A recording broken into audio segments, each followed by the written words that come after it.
so she doesn't have to be on the line. Yeah. Yeah.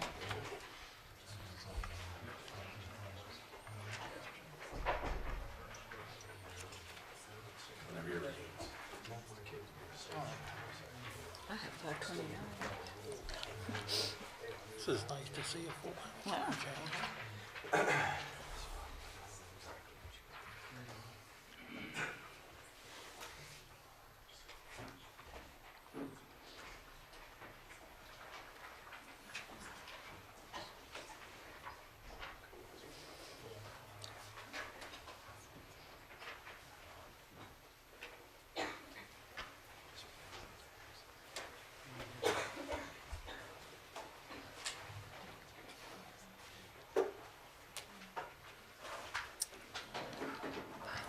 All right, the time is 5:30. This meeting of the City of Frostburg is called to order. Everyone please stand for the pledge.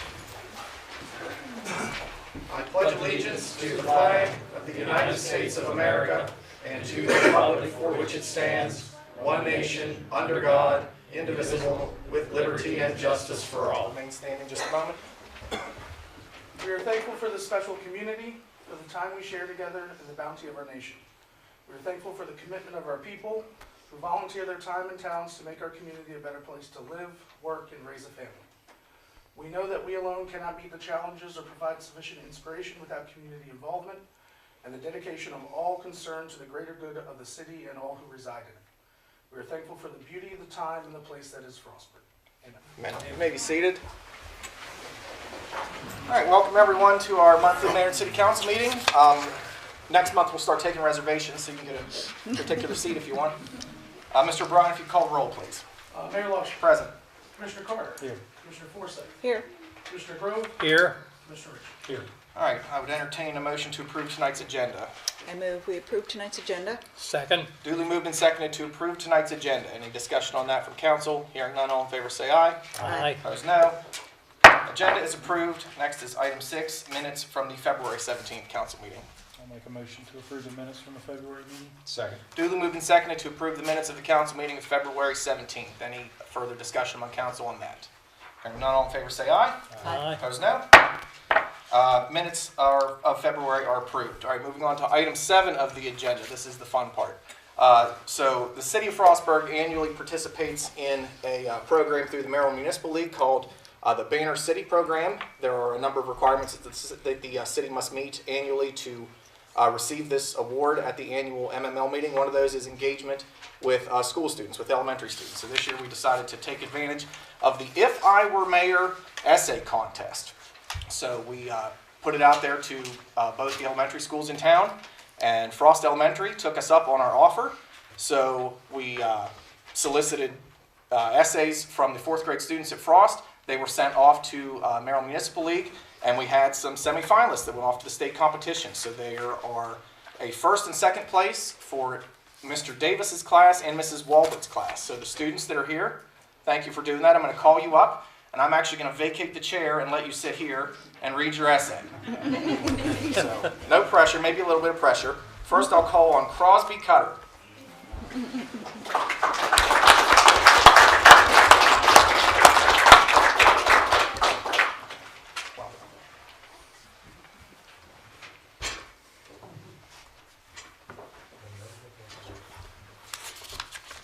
If I were mayor, I would have goals to help the townspeople save money, increase the amount of community spaces and activities, and plant lots of trees and flowers so the town is beautiful. First, to help my people save money, I will try to have the local government give people solar panels for their homes. That will lower their electricity bills. Not only will it lower electricity bills, but it will reduce atmospheric pollution. Second, I want to plant more trees and flowers in public spaces. Planting more trees and flowers means less carbon dioxide in the air, and that will also help to reduce atmospheric pollution. There will also be more places for animals to live and more places for people to enjoy all year long. Finally, I would like to increase the amount of fun activities for the town to enjoy. Completing my goals will make the town a better place. Well said. Next, we'll call on Luna Major.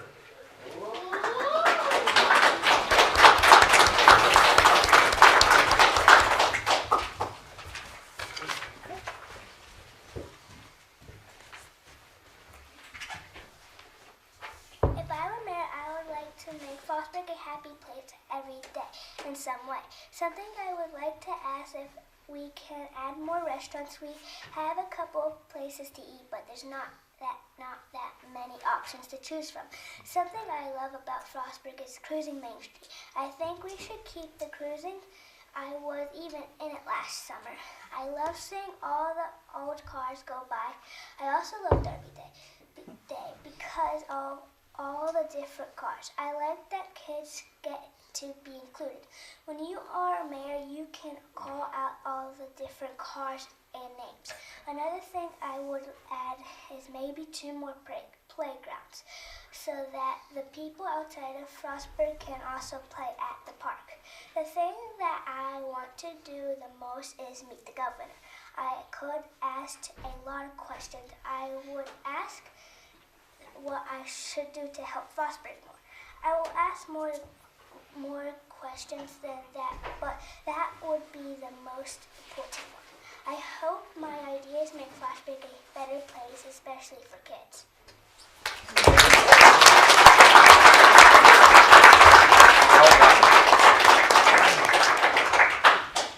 I agree. Cruising's my favorite too. I like it.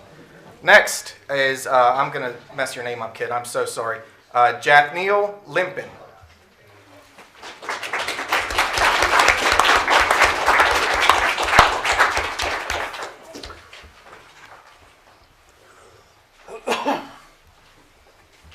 If I were mayor, I would make positive changes in the community.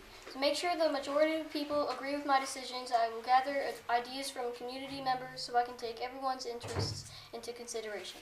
One example of this is having a meeting with the owners of Dollar General to come to an agreement to make everything at Dollar General cost $1, restoring truth to advertising and faith in our town having affordable options. Another important goal of mine is helping to take care of people and the planet. If somebody was really sick but didn't have the money to pay for the services, I would guarantee they get the money they need and can pay it back fairly. I would put more recycling bins in the town to discourage littering and encourage recycling. Another achievement I would aim for is to lower the cost of living. I would make a law to make taxes lower. Next, I would make gas prices lower. Finally, I would help homeless people pay for housing and food. That is what I would do if I was mayor. Make considerate decisions based on the needs of all people on the planet. Under Mayor Limpin's leadership, our town would become inspirational for everyone. Long live Mayor Limpin!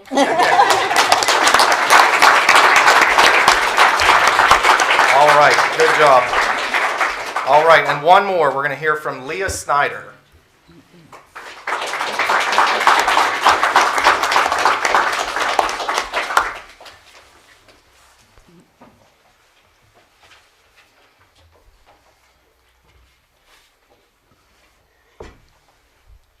If I were mayor, I would make more jobs by talking with the mayor of Cumberland. Then I would donate $1,000 to the schools by gathering all the principals of the schools in Frostburg and telling them the news. If I would also give the teachers raises. Next, I will make a zoo so people don't have to drive hours just to go to a zoo. I would do this by making a fundraiser and giving the winner a season pass to the zoo. Then I would upgrade the adoption center by gathering donations, then make a big yard to play in with 30 dog houses for them and buy a dog for each worker. Then I would go see all the schools of Frostburg and talk to them about my job and answer any questions they have.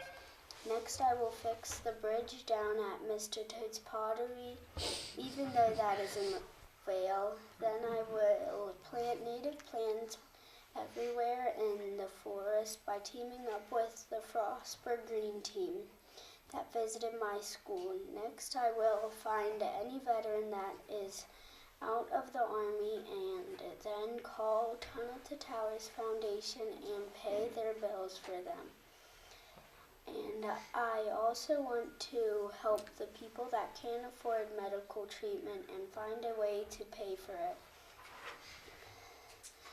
Then upgrade the police station, fire station, and hospital by donating $1,000 to them. Last, I will make more sport fields to help kids be more active and have more things to do. These are the things I would do to make our town a better place. All right. Very good. If I could have each of the four of you come up here to the front table for a second. I'm sure we want to get a picture with everybody and we'll make a special presentation.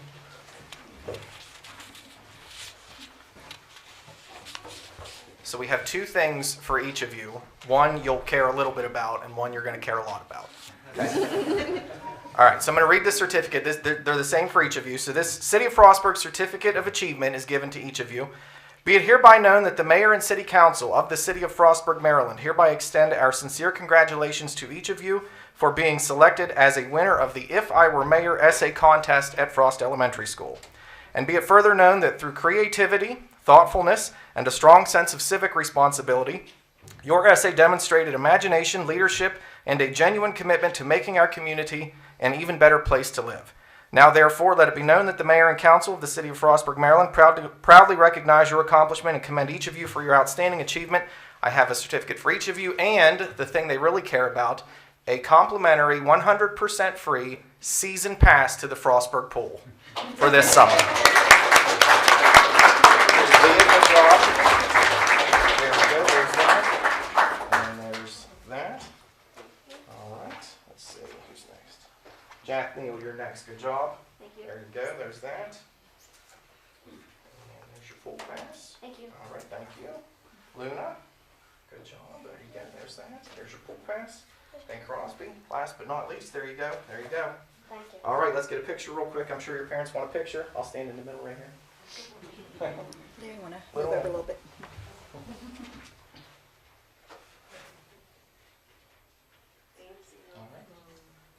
Thank you all very much.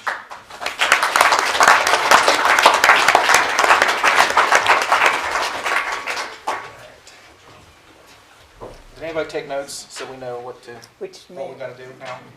I hope they all run when the time comes. Absolutely. All right. That concludes that special presentation. Thank you very much, guys, for doing that. Those were great. I actually am going to look into some of those things. I appreciate it. Moving on now to item 8, which is monthly reports of city departments. We'll call first on community development. Mr. Miller.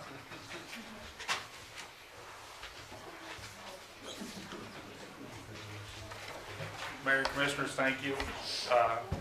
Kids, good job. Congratulations. Run through this real quick. The permits department, several permits were issued last month. 2 UNOs, 1 conditional for Clem to allow them to move some equipment into the building. We're still waiting on them to finish up the infrastructure, the blacktop and stuff outside. Hopefully in April that'll be taken care of. 3 burning, 1 fence permit, and 1 building permit. Rental housing, 8 inspections, had 86 renewals, 129 units. They provided inspection notices for B1 cycle properties. Site went through, owners and agents was notified. Code enforcement was busy with 19 code enforcement issues, mostly snow, just some odds and ends with some trash, but mainly snow removal on sidewalks. Boards and commission, the Historic District Commission met. They approved a replacement of an existing wooden door at 52 West Main Street to be replaced with wood stained fiberglass door, aluminum frame glass door. It was approved unanimously. 76 Unboxed, GMA Resources was down and made their presentation at the Historical District Commission. Planning Commission did not meet. Board of Zoning Appeals did not meet due to lack of applicants. Green Team met, talked about seat swap, recruitment of new members, and we also have the Buy Nothing event coming up. Also, the Sustainable Maryland recertification. We're going to have a meeting on that next week to get that all taken care of. Attended several meetings, the Green Team comp plan meeting. We're moving along with that, approaching the end of that. We're getting ready to do some review process here in the next month or so. what Michael's telling us.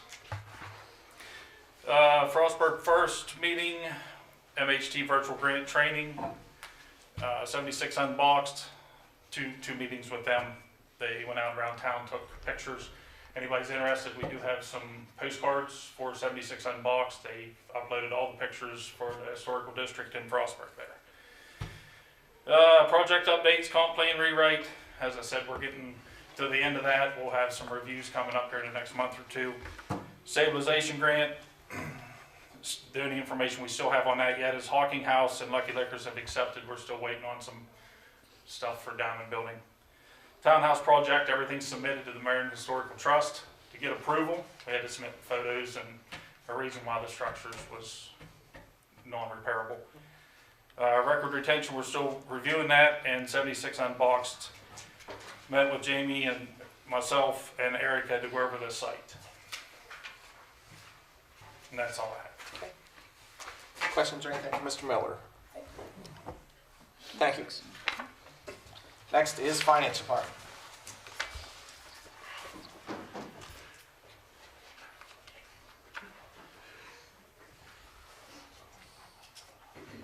Good evening. It's terrible being short. Finance spent most of the last month working on budget. As we discussed in work session last week, we presented a budget, or a draft budget. Anyway, we presented the draft budget, the very first draft of the FY27 budget. We are working on some tweaks to that to present you at the next work session. You all have copies of what we proposed, and if you have any questions, recommendations, or requests, just reach out. One thing we'll be talking about tonight is the mid-year fiscal 26 budget amendments. I'll be presenting a resolution for your consideration. As we discussed at the work session, main adjustments for expenses relate to salaries and wages due to the staffing changes we've had in the last several months, as well as a reduction and reallocation of health insurance costs between departments, additional amount for salt requested by the street department, just in case it would snow again. But it would. Some additional planning funds related to the comprehensive plan, and then building costs for the fire alarm upgrade at the Armory and the HVAC repairs here at City Hall. The revenue adjustments, we have slight increases to the hotel motel tax revenue because we are already above what we had budgeted for the whole year through the end of February, so that's good news. We also propose an increase in the highway use tax based on some information we got from the Maryland Department of Transportation. And then we added the funds from Rocky Gap to cover a portion of the fire alarm upgrade at the Armory and some insurance reimbursement for the Sowers concession building that got smashed by a tree. Net effect of all the adjustments is a $29,000 reduction in the amount we need to pull from fund balance to balance the budget, so that is good news. And hopefully when we do the year-end adjustments, we'll make that number even higher. The other things we're working on is we're still working on the independent audit, and we're very near the finish line. I know I keep saying that, but this time I really mean it. Other than that, real estate taxes have been collected approximately 90% of the billings we did in July. If you haven't paid your bill, you're still accruing interest and penalty on that, so just keep that in mind. And finally, we continue to encourage customers to sign up for e-bills and automatic or online payments at the website. And any questions, I'd be happy to answer. I had one, but you addressed it about the audit. So can we reasonably think that like next month's council meeting, that line will be off the bottom? Okay. It will be gone. Okay. It will be gone, Okay. one way or another. So, I've hit a few hiccups, but I think it's just learning curve. Well, and I don't think it was all us. I think because we used a new, And there was a new firm this There year. was a new yeah. firm this year, so they had some stuff to a figure learning out. curve for everybody. Okay. But yeah, no, it'll be done. Okay. Okay. Any other questions? Thank you, ma'am. All right, thank you. All right, Mr. Lindsay, Public Works Department.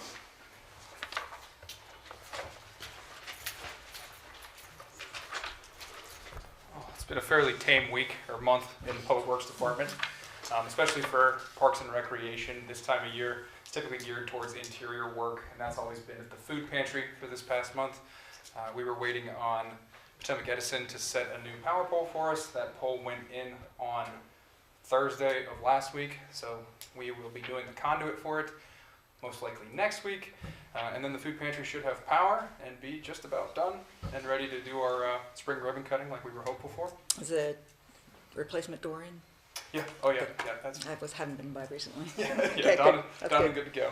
Of course, there's still some interior finishes for that, shelving and things like that. And then once the food pantry group comes in, they'll do their own fit out. Ribbon cutting in April? We're hopeful for that. Yeah, just weather dependent, really. Within the street department realm, of course, it's been wrapping up snow season, taking care of trucks that are broken down, figuring out exactly how much salt we want to order to get through the rest of this year. If we're going to have some left over in the building to roll into next year, of course, it doesn't go bad. In the water department, we did get hit with quite a few leaks. That usually happens this time of year. The temperature fluctuation between going from super cold at night to 40s and 50s in the day, that expansion and contraction usually pops stuff loose. So that's not weird for us this time of year. I believe there were 8 leaks, the most substantial being the one in front of the post office. Rest assured that speed bump that's there right now will be corrected. We're just waiting on the asphalt plants to open. That's probably 2 weeks out. That took care of my first question. Yep. So that is on the schedule. We're just waiting for the asphalt plants to open because we don't want to cold patch that, given that it is state highway. Of course, in Public Works proper, this is also kind of a time for paperwork and budgeting. So we're trying to figure out how to make a lot happen with a little bit of money for next year, and then of course doing our engineering and our project work for all of our upcoming projects in our 1-year, 3-year, and 5-year timeframes. CSO, roundabout, demolitions, and constructions. If there's any questions, I'm happy to answer them. 2. Sure. First, have we dug a hole yet at Pine? No. We're officially on the schedule, no matter what, weather dependent for April 1st, or not April 1st, the first week of April. Okay. And that's whether they think the road's good enough for it or not. They've told us no later than then. Okay. So that was delayed just because of road conditions and weather, but it's happening in the beginning of spring, whether the road's perfect or not. So. And by road, you mean the one that we temporarily put in to get back there? Correct. The 4-wheeler path. Correct. Yeah. Okay, second question. Is there anything new on the incident that happened on Bernard Street, where there was the flooded basement that was our fault? We are still waiting to hear back from Legit, Local Government Insurance Trust, on that. We followed up with them 2 weeks ago. They had asked for reports, anything related to the water lines themselves. We got with them on that, and now we're just waiting to hear back from them whether they're going to give us partial funding, full funding, or no funding. But it's in their hands at the moment. Got it. Yeah. Hopeful that we get some. So. Anything else for? No. Thanks, sir. Cool. Thank you. All right. And Police Department, Chief.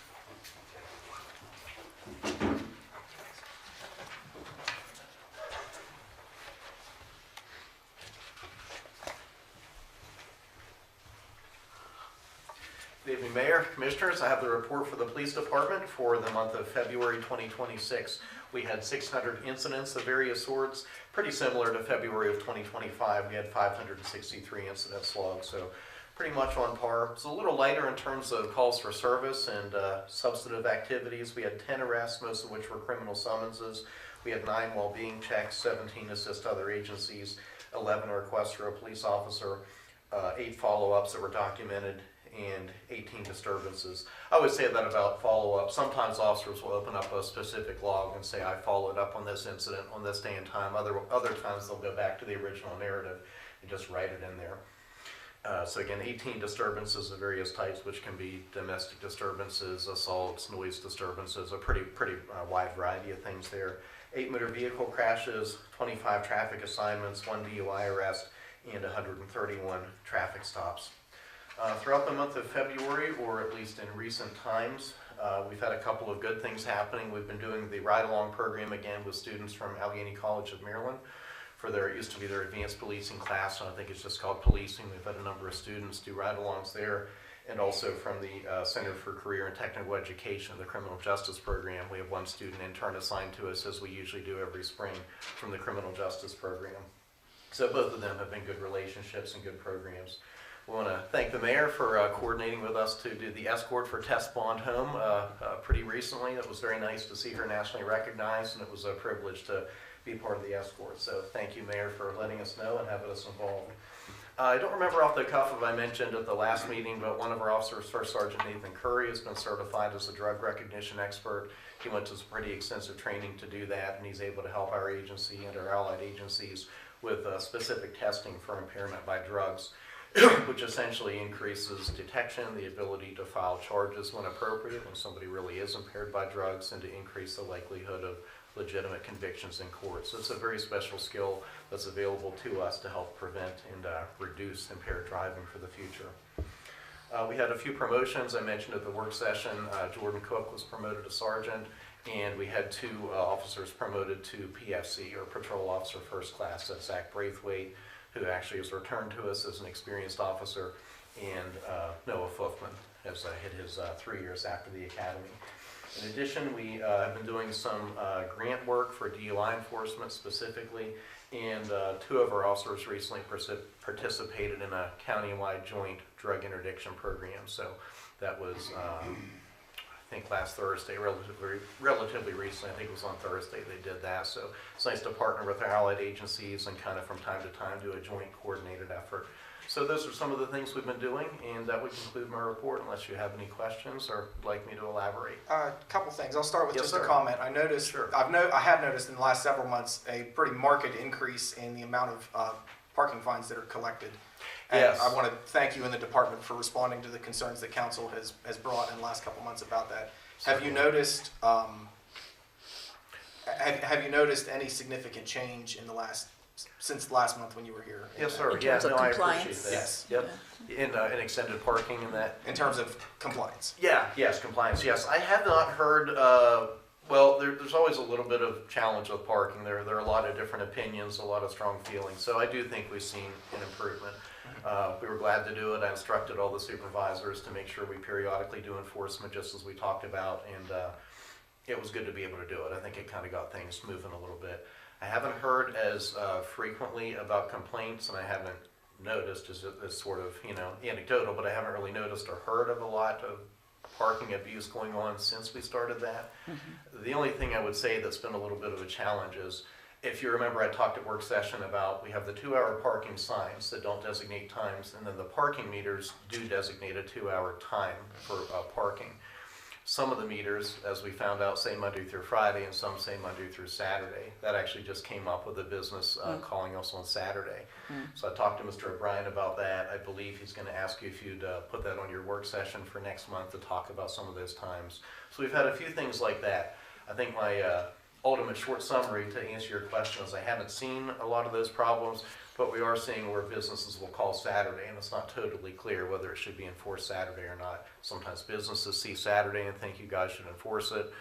We kind of are like, well, some of these say Friday, some say Saturday, so that's pending, I think, pending your direction. I see. But I think it's getting better, I Okay, do. good. 2 super easy questions. Number 1, are we hiring? Yes, we are anticipating an academy in June in Hagerstown. Our part-time police cadet, we expect will be an applicant and go to the academy, and we also are looking to fill additional positions, so yes, we are. The finance department opened up the NeoGov link so people can apply online, and we will do some advertising through our police department Facebook page. Great. Last one, and then I'll be done. Would you like to offer any comment, or would you like to say anything about the events coming up this Saturday? This is your chance to kind of do a PSA. Certainly. Well, thank you, Mayor. Yes, we are gearing up for the Shamrock Shuffle, and I really have to say in the last few years it's been a much lower key event in terms of the need for police enforcement, and that's a good thing. It has seemed busy. It seemed like the businesses are busy, like people are out, and we haven't had the volume of disorderly behavior, criminal activity, or just problems to address. So I think it's very good. I think we need to stay ahead of it, have good police presence, be out there, but I think it's been a good event. I encourage everybody, if you're going to go out and drink, do it, have a good time, support the businesses, but be responsible. Arrange for transportation home, preferably before you go out, so you're not stuck trying to find a ride or way home. Make a responsible plan to go out and enjoy yourself, support the businesses, but get home safely, and don't And use the hesitate to call trash us. cans and don't Yeah. throw stuff on the sidewalks. Please use the trash cans, please use a bathroom. We have had a number of issues with, in the past, public urination and that, so, yes. Yeah, and I'd like to add, on that evening, if you involve too much in drinking, we are allowing cars to stay on Main Street that night instead of Yes, sir. ticketing. Ah, good. I did not know that. That's good Yes. that you said that, yeah. Yeah, excellent, yes, sir. So I would just iterate, we have the city certainly behind it, and if you're gonna go out and drink responsibly, and we appreciate it. Anything else for Chief? Thank you, sir. Thank you, Mayor, thank you, Commissioners. That is the end of the monthly department reports. I would entertain a motion to accept. Make a motion to accept the reports? Second? Duly moved and seconded to accept the reports of the various city departments. Any further discussion on that? Hearing none, all in favor say aye. Aye. Opposed, no. Reports are accepted. Moving on to item 9 on the agenda, this is the required public hearing. There are 2 this month. First is CSO. Not many changes to report on the CSO projects from last month. We did get forced account and budget approval from MDE for our CSO Phase 10B and Phase 10C. Those are the projects taking place near Mountain Ridge High School, from Nancy Grasmick over to Green and from Maine down to McCullough. This, I think, marks the 15th month that we've talked about them. With those projects specifically, I do like to talk about the sidewalks. Given that Washington Street is getting sidewalks on both sides of the street, McCullough is getting sidewalks on the bottom side of the street, and Cemetery Lane is getting a sidewalk on what would be the bottom side of that street. Kind of runs at an angle. If there are any questions about that, I'm happy to answer them. I do like to talk about those. Of course, we have one coming up later for a $43 change order for our 9D and 8C, some of our smaller projects that are wrapped up, some accounting there. And of course, we are always looking forward to the next projects. We're not 100% sure what timeline we are on for those yet, approximately 3 to 4 years in different parts of town. But for now, we're pretty well eaten up with 10B and 10C, as large as those projects will be. Any questions? Are you anticipating hiccups as far as funding for the future ones? We anticipate more of the funding going more and more towards loan and loan forgiveness than grants. Grants are getting harder and harder to find. As the council knows, now for the public, the funding for 10B and 10C, each project has grant funding. I believe 10B is $1,750,000 in grant that we will not have to pay back. And then 10C has, I think, $544,000 and some change in grant. And then each of those projects has a portion of loan and loan forgiveness. So if you pay on your loan for 10 years, the rest of that is forgiven. It's about $1.5 million in loan and $1.5 million in loan forgiveness for both of those projects. So you can sort of think of the loan forgiveness like a grant, a de facto grant. But we are being told, and from what we're seeing with the writing on the wall, that's what most of the sewer money is going towards in Maryland, which of course will change the way we plan for these projects. If the grant money really dries up, you have a cost-benefit analysis of what you want to pursue and not pursue. Okay. Does that answer your question? Thanks. Anything else? Cool. Thank you. Okay. All right, that concludes the required monthly CSO hearing. Next is item 9B, which is a special public hearing for ordinance 2026-01. This ordinance has been amended from a previous meeting. And we signed up for the public hearing. Was there anybody that wanted to speak on ordinance 2026-01? Very good. That concludes the public hearing for ordinance 2026-01. Moving then into item 10, which is old business. This is the third reading of ordinance 2026-01. Amendment to the zoning ordinance. Ready? Yes, sir. Ordinance 2026-01, an ordinance of the mayor and city council of the city of Frostburg entitled, an ordinance to amend the city zoning ordinance by changing the classification of artisan small-scale manufacturing land use from a special exception use to permitted use in all commercial districts. Whereas the city of Frostburg is a municipal corporation of the state of Maryland, organized and operating under a charter adopted in accordance with the laws of the state of Maryland. Whereas Article 5, Section 501 and 502 of the Charter empower the City of Frostburg to regulate matters of zoning within the city. Whereas the City of Frostburg zoning ordinance is set forth in Appendix A of the Frostburg Code. Whereas artisan small-scale manufacturing uses are defined and described in Section 8.2 of the zoning ordinance. Whereas presently artisan small-scale manufacturing uses are special exception uses in commercial zoning districts. Whereas to promote economic development opportunities, the Department of Community Development proposed amending the zoning ordinance to allow such uses permitted in all commercial districts. Whereas the Frostburg Planning Commission reviewed the proposed amendments at its November 12th, 2025 public meeting and voted to recommend the mayor and council adopt them. Whereas a public hearing on this ordinance was held on the 20th day of January 2026 during the city's regular monthly meeting. And whereas the mayor and city council reviewed the planning commission's recommendations and, having considered the testimony at the public hearing, if any, adopt them as set forth hereinafter. Now therefore, Section 1, be it ordained by the mayor and city council of Frostburg that Part 3 of Appendix A of the city code, the primary district regulation, is amended by adding subsections 3.7.b.22, 3.8.b.37, 3.9.b.33, and 3.10.b.12. To its terms, each of which shall state artisan small-scale manufacturing in accordance with Section 8.2. Section 2, be it further ordained that Section 3.7c.11, 3.8.c.12, 3.9.c.16, and 3.10.c.9 of Appendix A of the City Code are deleted in their entirety. Section 3, be it further ordained that the third use regulation table for retail and amusement uses at the beginning of Part 3 of the zoning ordinance is amended to include a new row for artisan small-scale manufacturing uses at the end of the table to provide as follows. And the table's up there. Section 4, be it ordained by the mayor and city council of Frostburg that this ordinance shall take effect 20 days from the date of its passage. And Mayor, you asked about the A asterisk. Yes. It's just how it's formatted. That's an actual zone. Right. No typos, no nothing. So 2A is a zone, just the box isn't wide enough for it. Correct. Got it. Correct. You had asked in the work session about that? I did, yes. And the permitted use down here, that's what the P stands That's for. what P- And those okay. are all under commercial. Got it. Okay. All right, Mr. Miller, thank you.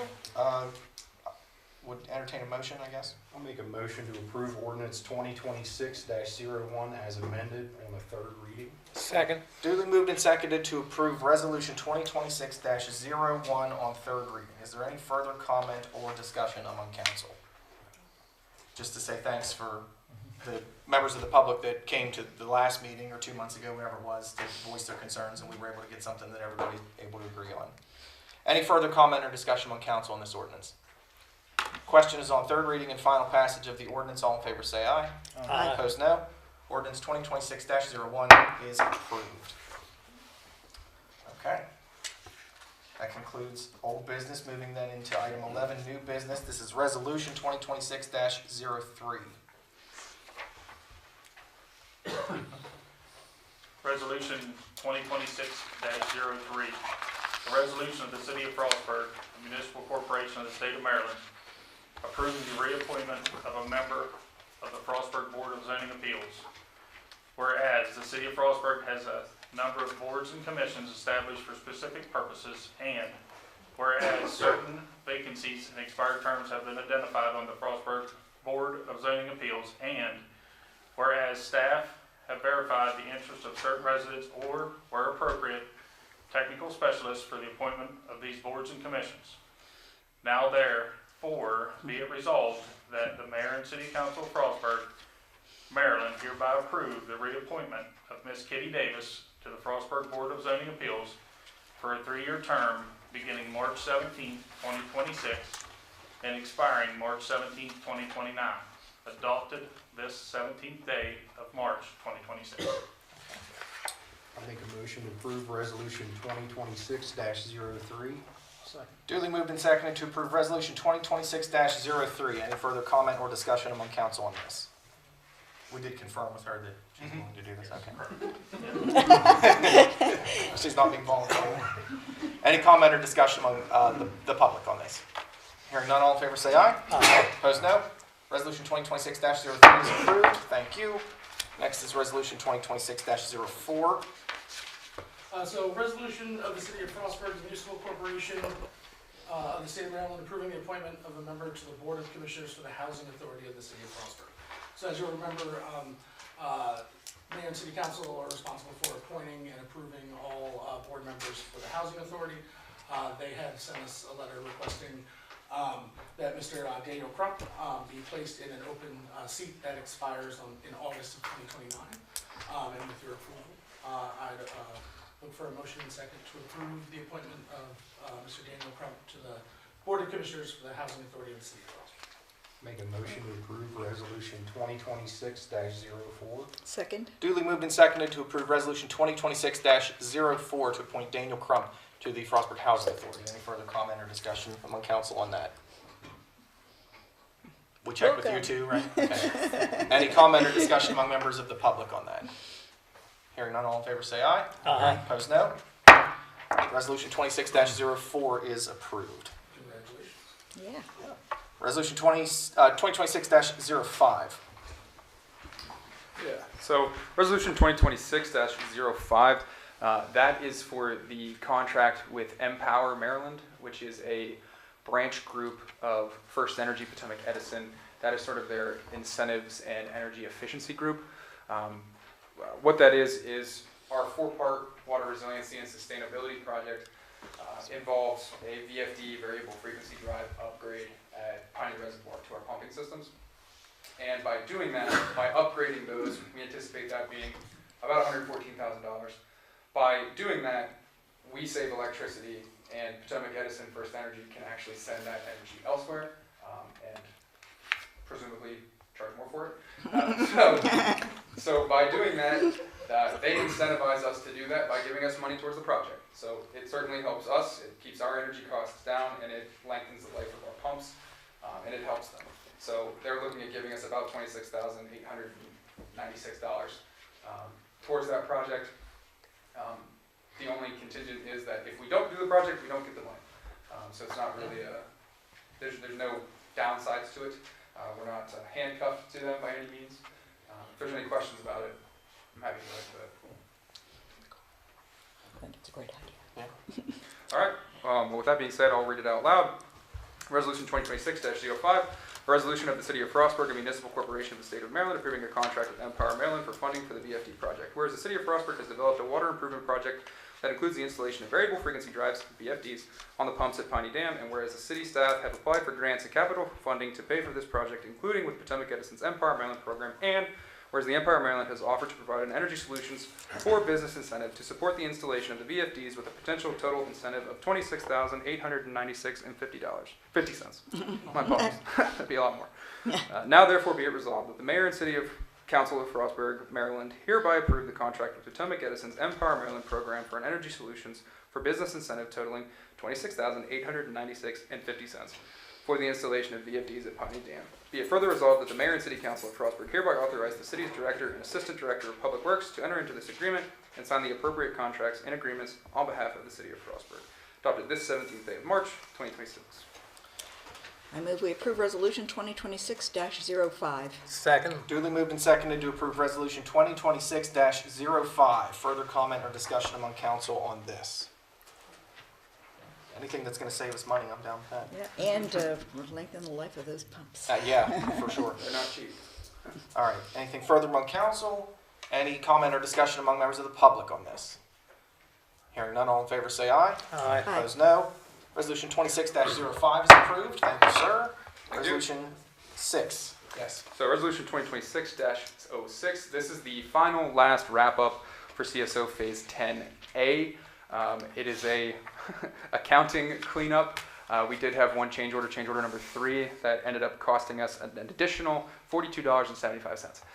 So to get that project closed out and completed, we did have to put through that last $42.75 to make Amy happy and our auditors happy, and to just make sure everything's flushed out. If there's any questions about it, I'm happy to answer them.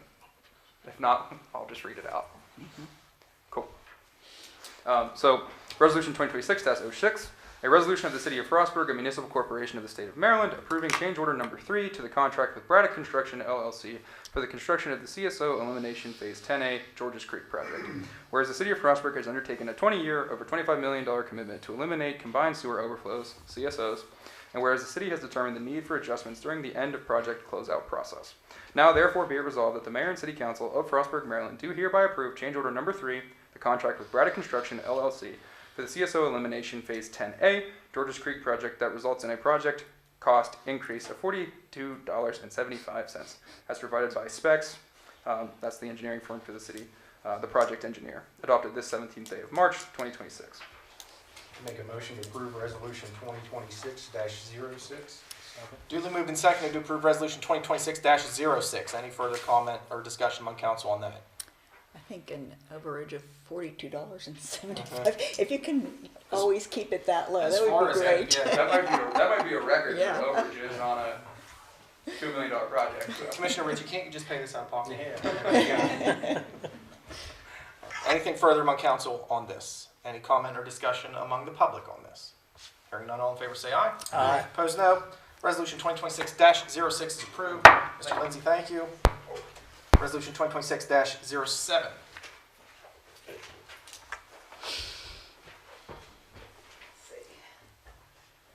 Okay, resolution 2026-07 is related to the FY26 mid-year budget amendments, which we discussed at work session, and I talked about in my report. If there are any questions, I'll be happy to entertain them. Otherwise, I'll just go ahead and read the resolution. Okay. Resolution 2026-07, a resolution of the City of Frostburg, a municipal corporation of the State of Maryland, approving an amendment to the fiscal year 25-26 budget. Whereas the Mayor and Council approved the operating budget for fiscal year 2025-2026 in May 2025, and whereas during the course of the first half of fiscal year 2025-2026, certain revenues and expenses occurred, are expected to occur, or will not occur as predicted at the time the budget was developed and approved, and whereas the Director of Finance has presented a proposed budget amendment that details the changes known as of the midpoint of the budget year to the Council for consideration.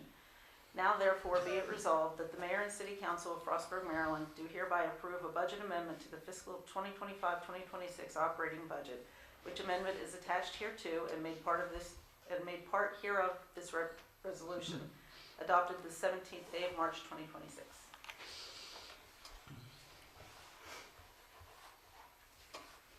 I entertain a motion. Okay, I'll make a motion to approve resolution 2026-07. Second. Duly moved and seconded to approve resolution 2026-07. Any comment or discussion among the council on this? It's just the usual kind of adjustment you have to do mid-year. Typically, these are done in January, but because we had some hiccups with the audit, we're a little late getting to it. I'm new. Next year we'll do better. And just for the public's record, I mean, this is a pretty lengthy document. We went into considerable detail last week at the work session on this. If there are any questions or anything, we'd be happy to answer them, but we went into pretty considerable detail. Anything further among the public before we vote on this? Hearing nothing, all in favor say aye. Aye. Opposed, no. Resolution 26-07 is approved. Resolution 26-08. Resolution 2026-08 is a slight increase in the rate for the summer day camp. We had discussed this at work session. Originally intended to be a part of the fee increase in July. The day camp starts about 2 weeks before July 1, and registration starts in April. So in speaking with Brian, we wanted to make sure that this gets approved ahead of time. It is a $1 increase per day per student or per child. Last year we wound up just in the red a little bit, so this should cover any costs that were associated with that. There is still a weekly rate that's a little bit cheaper, so if you, it'll be $26 per child. The weekly rate will be $120, and then for 4-day weeks it's $100. Compared to last year, I think the weekly rate was $115. So it's a pretty modest increase as far as that goes. And the program is supposed to be self-sustaining, not make a profit and not lose money. So this is about as close as we can get to breaking even. So, if there are any questions, I will read it out loud. Resolution of the City of Frostburg Municipal Corporation of the State of Maryland approving an amendment to the fiscal year 2025-26 budget and fee schedule.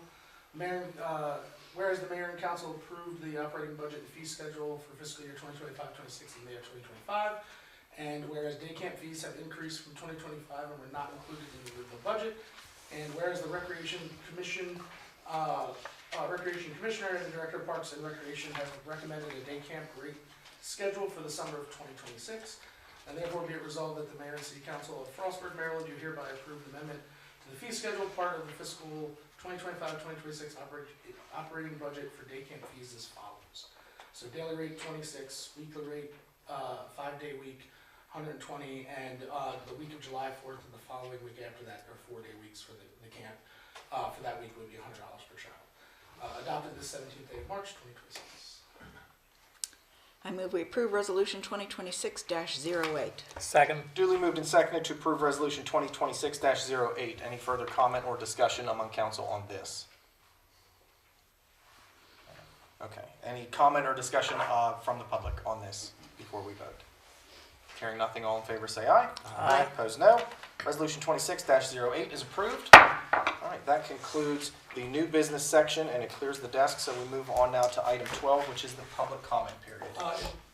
Just one second. As we move to public comment, I wanted to introduce somebody. So we had an item on the agenda for from Solar on Earth that we had to bump because Michael Cohen, our attorney, is still reviewing the contract, so we weren't able to approve it today. But Mr. McCarthy is here. And I wanted to introduce. I know there's some questions about what Solar on Earth does and what those contracts would be. So I thought we'd open public. Absolutely, Mr. McCarthy. Yes. Yeah, I had some questions. We didn't mean to rush the city. It's just we're under a bunch of federal deadlines. I don't know if anybody has heard about that with solar. The last deadline was the end of the year last year, Right. and then the final one for commercial is July 4th. So we work with a ton of governments, and our whole thing is like, hurry, hurry, you gotta go as fast as possible.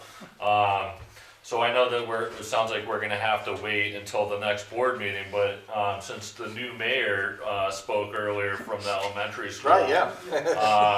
I figured, so just to give you a little bit of a background, our company Solar on Earth has been involved with community solar for a little over 10 years, which makes us veterans. But if you tell someone you've been farming for 10 years, you're new.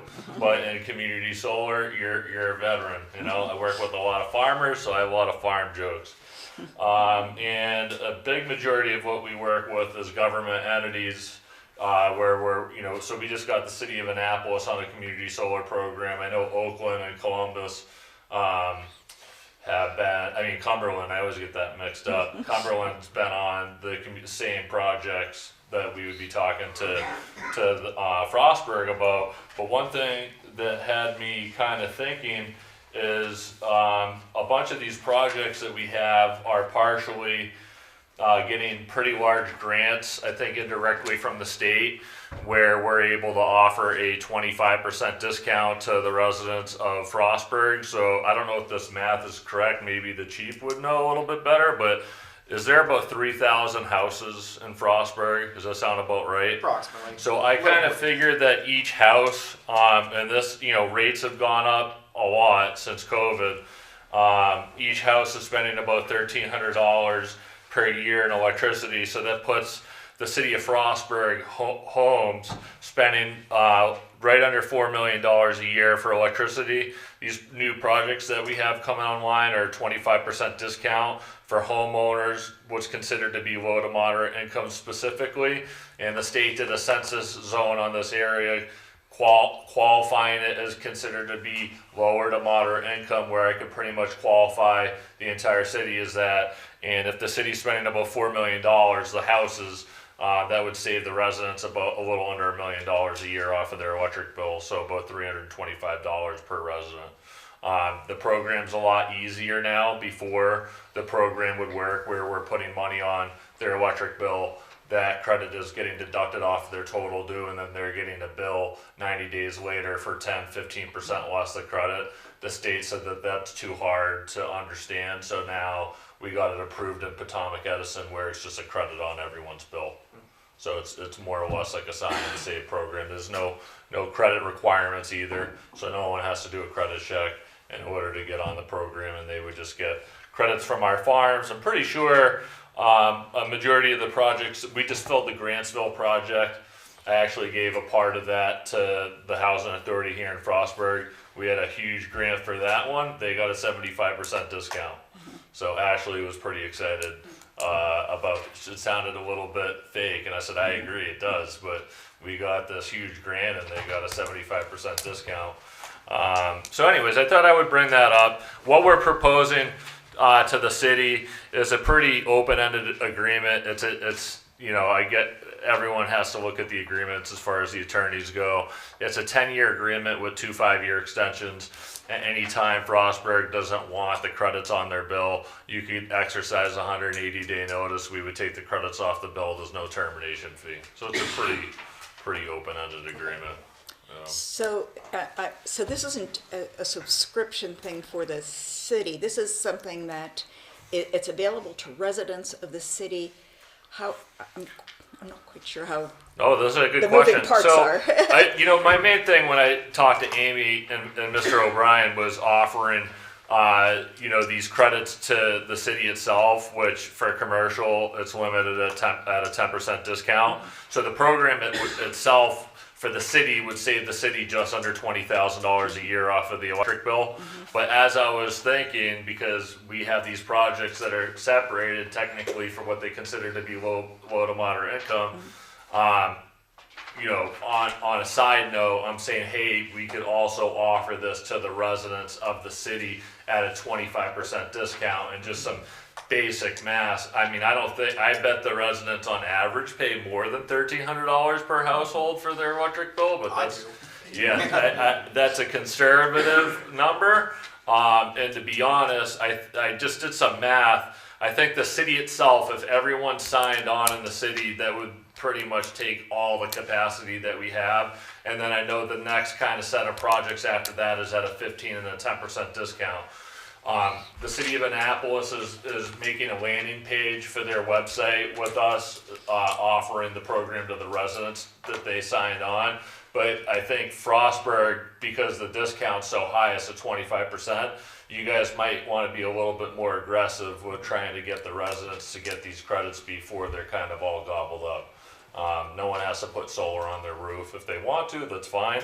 And that 180-day opt-out doesn't preclude them from putting solar on their roof later on, because all they would do is give us a 180-day notice. We would take the credits off their bill. There's no termination fee. So it would be up to the city then to advertise it and get residents to sign up. Are we like a go-between then? I don't know how you would want to look at that, Nina. All I'm saying is that this program is available, and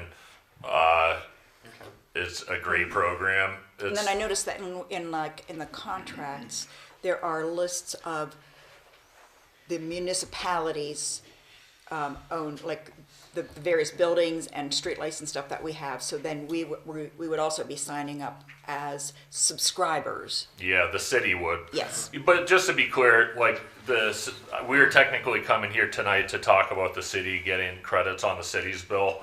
So the offer that we would be making to the residents would be completely separate of that. Yeah. And you don't really need anything from us to do that. No, I just think the only thing we're directly involved in is the contract with our attorney for the city. Yeah. We're just trying to. So we sign up as a subscriber, Yes, ma'am. and then we get this. Is it a 10 or 20%? It's a 10%. 10% discount. Okay. Yeah.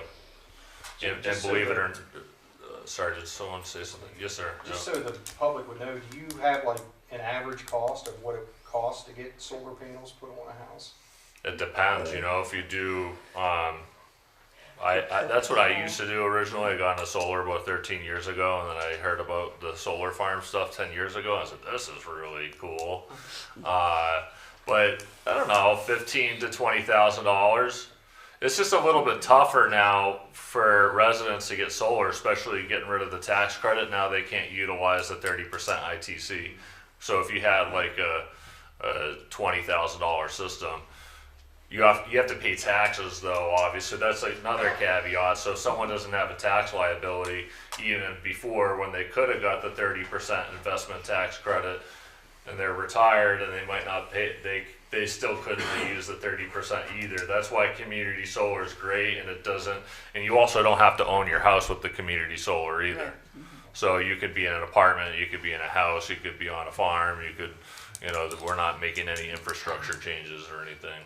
So One more question. Yeah. So for the LMIs, so you're not, individual subscribers from the city don't have to prove that they are LMI. You're just the state is just saying that the whole city is this is a eligible. good question. So there's two different programs for LMI in the country. There's one called IRA, which is driven by the federal government, which is a little ridiculous. People have to show pictures of their SNAP cards, EBT, Medicaid. They have to prove income.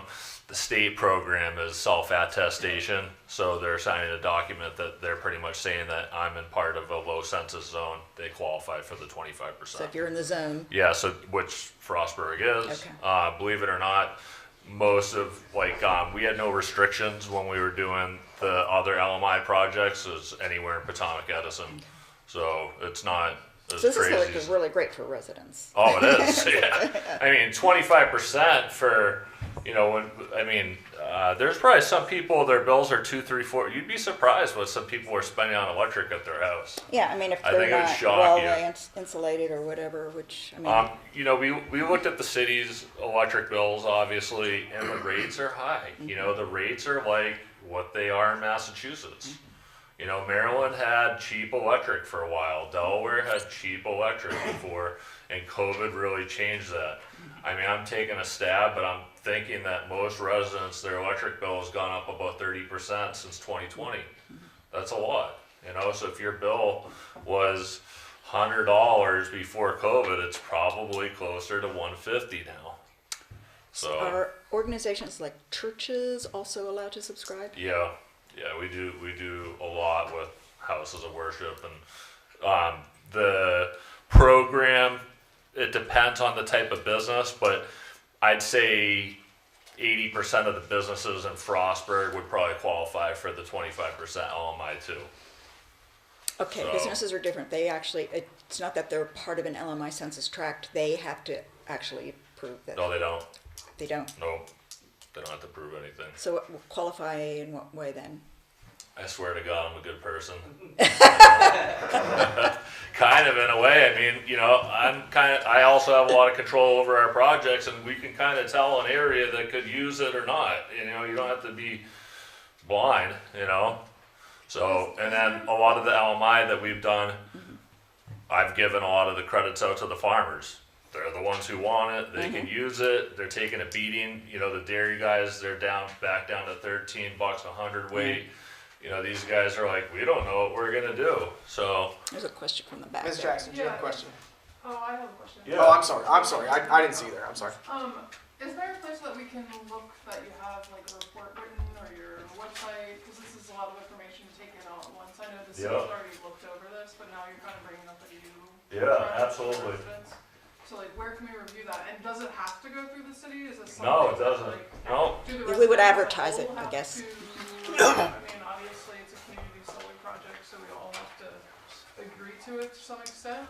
I mean, 10 of the residents in Frostburg could sign on, or everybody. It doesn't we're just want to make everyone aware, like, okay, people are taking advantage of this.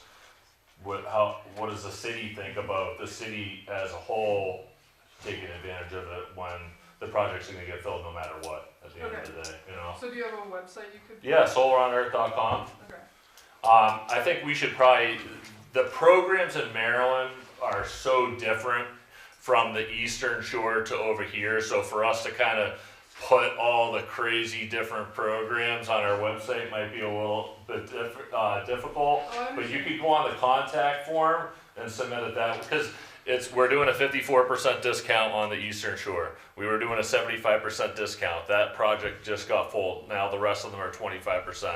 The one in Baltimore is 25%. The one we just did Rockville Housing Authority as well too. So we do a lot of housing authorities as well. And honestly, like my job, I'm the CEO of our company. My job is to more or less make sure that these programs go to people who could use it the most. That makes sense to me. You know? We'll take one more question from the public on this, and then if there are further questions, maybe we could pursue this after. Yeah. Ms. Jackson. Thank you. May I put forward, I know that originally this was just about a possible agreement with the city for the city's electricity. Could we also look into the additional agreement for making this available to the community as well? Is it possible, could we put forward to investigate that along with the city agreement? We can. I don't think. I'm just asking the council to consider it, not to. Yeah, I mean, oh, sure. So for the city's part, I mean, apart from city buildings and license stuff, we can let the public know this is available to you, and have a link to where they can sign up. From what I'm understanding, it sounds like there's a possibility that the city can also, if the city agrees, can coordinate a project for the community that it can go through the city. That's what I heard. I don't think that's how it goes. You know, I can tell you that the upcoming projects that we're filling specifically for the 25%, I think a majority of them are going to end up in Oakland, just because that seems to be in Grantsville. So it doesn't exactly, and that's what I see for, I don't even see any future projects that we're building close to Hagerstown or Frederick. They're literally all in Garrett County. And I think I don't even know if we did any in Allegheny. That seems to be like the hot spot for us between like Grantsville, and then you just follow whatever that highway is that goes, starts with the B, what that road is that goes from south from Grantsville. Bittinger, Benninger Road. Yeah, we're building like 3 different projects just like on that road. It's crazy. I don't even know how that road can take in all the power, but somehow it is. I think specifically to address her question, though, I think she's asking, so we as the city government are going to be required to sign a contract with you to take advantage of this for ourselves. If and when residents decide to take advantage of this, how do they do that? They don't have to come to us. They can go straight through you or straight through PE or... They can, and I've also seen this done a different way where we could actually send out a letter to everybody and tell them that we could automatically opt them into the program if they don't. I don't know if you guys have ever seen what's it called when the city does a supply deal and they roll that out to the energy consortium. The town will actually sign an energy deal with the third-party supplier, and they'll automatically put all the townspeople on that same supply contract, and if someone doesn't opt out, they automatically get it. But we don't want to be forceful with the program at all, and technically we have to follow the state's rules, so people have to say, yes, I'd like to opt into this on my own will. We're not trying to say, hey, you need to do this program, no matter what, but obviously it makes sense. And I would like to see a city like Frostburg be able to take advantage of a 25% discount. That's literally an extra $1 million in everybody's pocket in the city. Just so we can kind of move along here, we will look at that, and when we get to the point where we're ready to sign the contract for the city, we'll have a better answer to that question to put out to the public. Okay. Anything else? All right. Yeah. Thank you so much. Really appreciate you coming. I don't mean to talk too much, but I do enjoy what I do for work, thank God. So, yeah. But if anyone wants to get a little bit more info about like what the city of Annapolis did, you could go on Google and just type in Fox News 25 City of Annapolis Community Solar on Earth, and there's a bunch of information on there too. So, but I appreciate everybody's time tonight. I think I talked more than anybody. So, yeah. Well, we appreciate Thank you guys. Thank you for your time. All right, so we will move on to item 12, which is the public comment period. So this is the time for citizens or anyone to come forward and offer comment on whatever they feel the need to. Mr. Zellman signed up officially. Okay, very good. 58 Linden for the record. Hi, folks. Thank you. I will introduce myself since you all know me, but there's a lot of folks in the room here who don't. I have a couple comments on just ordinary business, but do want to introduce myself as Kelly Mears, and I am a candidate for our Frostburg City Finance Commissioner. My comments here don't specifically have anything to do with the budget. I'm quite impressed with the audit progress and the budget reviews that have been going on. Glad to hear some comment about solar. So I kind of going to shift my comments here to just speak to that first. As you know, there's been a lot of chatter about energy generation in the community in our broader county as well. So I'm glad to have a conversation seeing what it is that you guys are doing to kind of try to find and take advantage of discounts citywide, but also just make those opportunities available. It sounds like to me there's a lot of confusion around what is available within this project. And really what sits in my kind of heart and mind and energy when it comes to that is thinking about what you can actually do to help residents when it comes to these things. A lot of these are decisions, ordinances that are being introduced at the state level, at the county level. They aren't necessarily affecting the boundaries of Frostburg.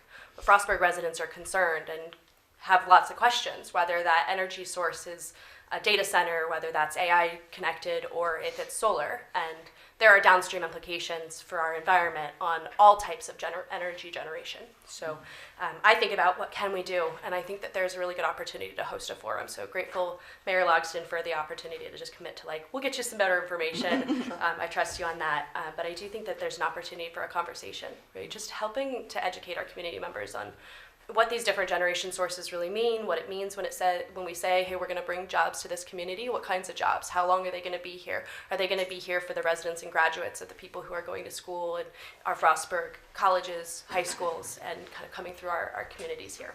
So I'll leave that in terms of energy generation and things like that. I did want to mention a comment in regard to an ordinance not on the agenda tonight, but was discussed last week at the work session, Ordinance 2026-02, regarding smoke detectors. I've spoken on this ordinance before and saw some of the feedback and changes that you made in the work session. I'm grateful to the chief of the fire department for providing his feedback and commentary, and really felt like they were very much aligned with what my concerns were, which is that this ordinance was presented as a manner to help to get us across the finish line when it comes to approving rentals, and I appreciate that desire to not leave buildings out of compliance when really there's just a question about enforceability. I think that there's a communication method here that we can use to really help make sure that it's clear that what the changes you're proposing are designed to keep residents safe, and I want to see evidence and research that supports why this change makes that the case. I'm still a little confused just looking at the data, or at the letter of the language. That is smoke detectors. The second piece on my note here is around the budget proposals. Really appreciated the robust conversation around the budget, in kind of enlightening a lot of the detail on kind of what's changed. Specifically, want to talk today about the hotel motel tax, which I know to be one of the most controversial items that has come up in my couple of years here as a resident in Frostburg. I am grateful to see the purpose of the hotel motel tax, and Commissioner Carter, you really grounded us in the purpose of what that tax money is designed to do in pouring it back out to the community, which is to kind of kindle that cycle of business coming into town, out of town business coming into town, and helping Frostburg to thrive. Those guests and visitors being just such an important part of our community. One of the things I heard you mention, Mayor Logsdon, was kind of an automatic threshold for folks who had requested a certain amount, just saying, hey, I really want to have a touch point with these folks and understand, and I really respected that. And what came out of the discussion for me was just a desire for a rubric, a better sense of understanding what is the actual evaluation components for this approval, yay or nay. I heard commentary on, well, these folks have gotten this before, wasn't sure if that was a positive or a negative. I don't know if it was uniquely applied across the board. So just kind of wanted to raise that as a recommendation to think about kind of how we can make a rubric that really just specifies whether it's based off of the amount requested, based off of whether the applicant is a returning member or not, and any other components of the applications. I also didn't see the applications online. Only certain components of the applications were read out loud, which made it hard for a member of the public to be able to say, yeah, I totally support that decision, or I have a lot of questions. So just wonder if there might be some way to either provide those applications or uniformly formally read a component of the application so that it's clear kind of what it is that the projects are being approved for. And Patrick did say things that like they were available. It was quite a thick stack, so he said they are available if you wanted to see Yeah, it. and I could put them online if you'd like. The letters, not the full packet. The full packet is everybody's financials, and it gets a little. Yes, intense. that sounds inappropriate.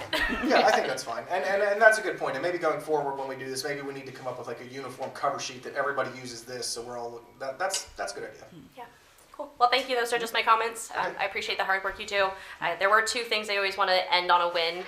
Two things that I think were just a big win.